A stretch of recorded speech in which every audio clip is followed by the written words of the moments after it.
Of course, you know this is not the style of this channel, but I needed to put my face a little bit out for the moment because I've got some swollen eyes.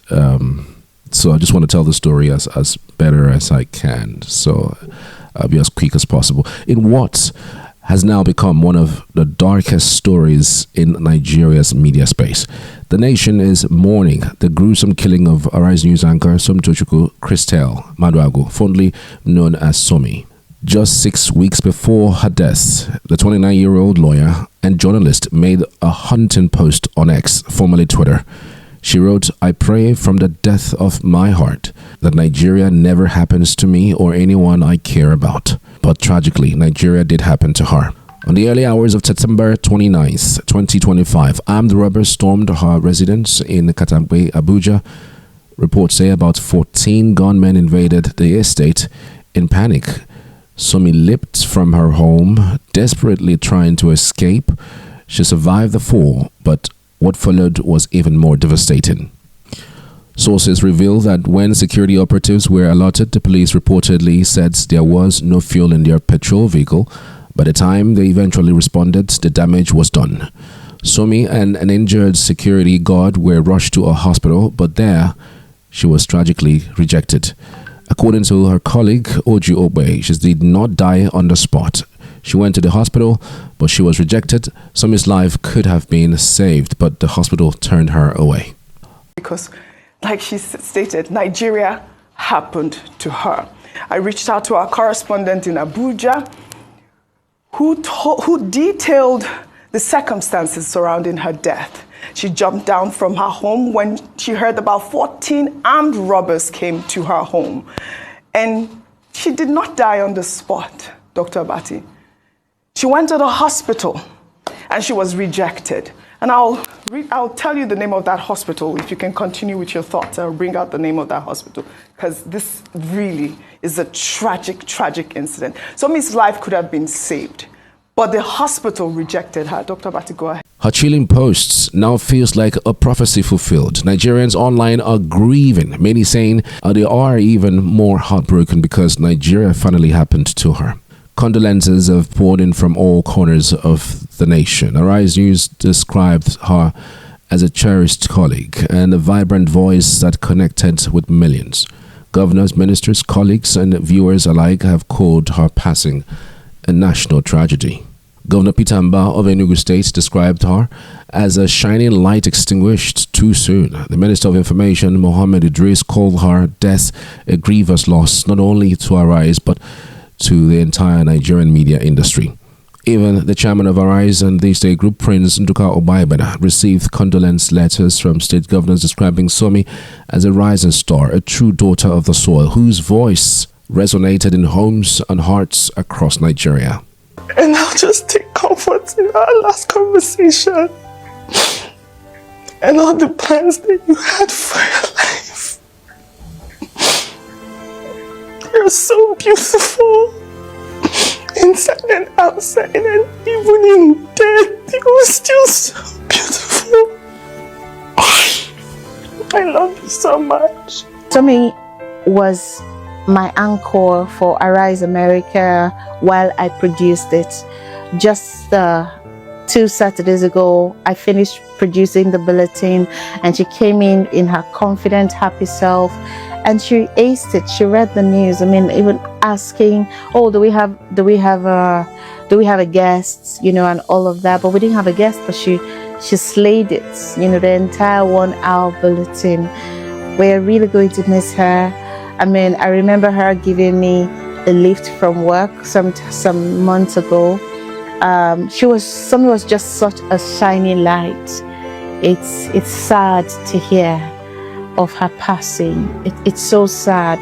I mean, she was such a shining light. Somi loved to wear pink. She would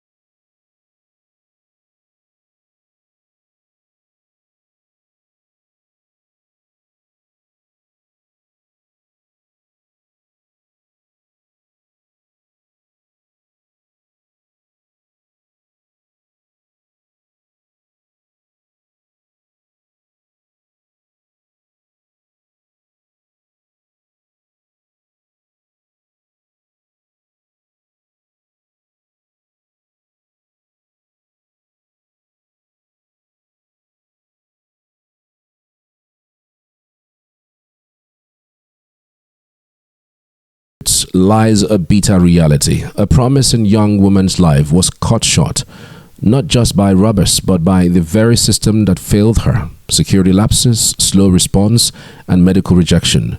Her killers, police say, are now the subject of a full investigation. But Nigerians are left asking how many more shining lights must be snuffed out before justice, security, and accountability are more than just words.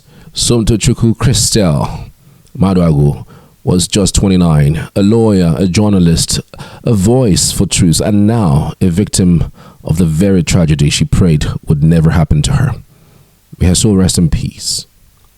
Let's take some reactions regarding this development. Being robbed in your house is one of the scariest things ever. Aphrodite says, armed robbers enter your house, you no take money, you no take your car. Went straight to your bedside, 6 feet now, you are down. Which armed robber no want money? Which armed robber no want jolly? Now political armed robber be that. Now waiting the kill Nigeria. This person clearly saying that she may have been assassinated. It's just painful, really painful. It pains to mourn vibrant and talented Nigerians at their demise, but the pain becomes severe when we lose them to avoidable incidents.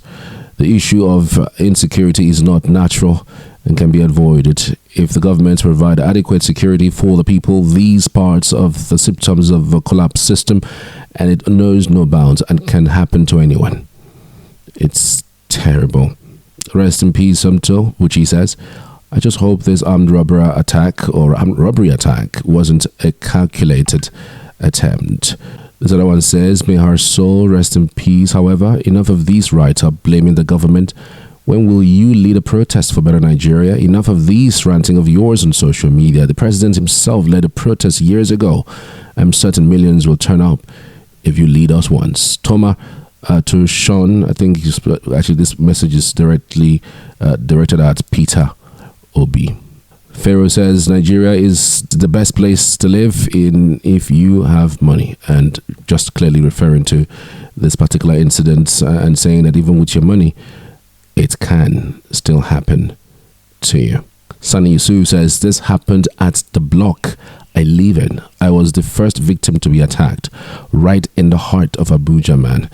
I don't wish anyone the things I witnessed. When I'm ready, I will share details. For now, may the souls of the departed find peace. Wow. Terrible. This has actually gained over 2.1 million views. Nowhere in Abuja is safe. Everywhere is always dark. I've been complaining to my landlord to fix our security lights because the whole compound is very dark. But he wouldn't listen because we are on a band A, and he asked who's going to bear the bill.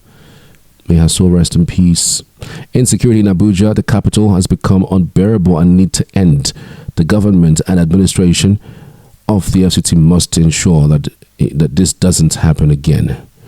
May her soul rest in peace. Opeyemi Adeyemi says law-abiding citizens who have the means should take getting a licensed firearm seriously. Applying, and if you pass all the checks and follow the process diligently and patiently, you will be issued a shotgun. And if, God forbid, you have to use it for self-defense, do not hesitate.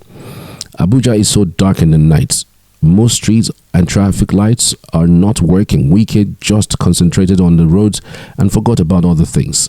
Agboro are everywhere harassing people on the road. They just killed a man, his wife, and the son the other day at Mabuchi. I'm so sorry to have to go through that. Stay strong. May the souls of the departed rest in peace. I gotta end here, guys. I gotta end here. This is just so unbearable and so sad. It's crazy. What do we do going forward from here? How do you think the government should react to this latest development? I'd love to hear from you as always. May she rest in the bosom of the Lord. Amen.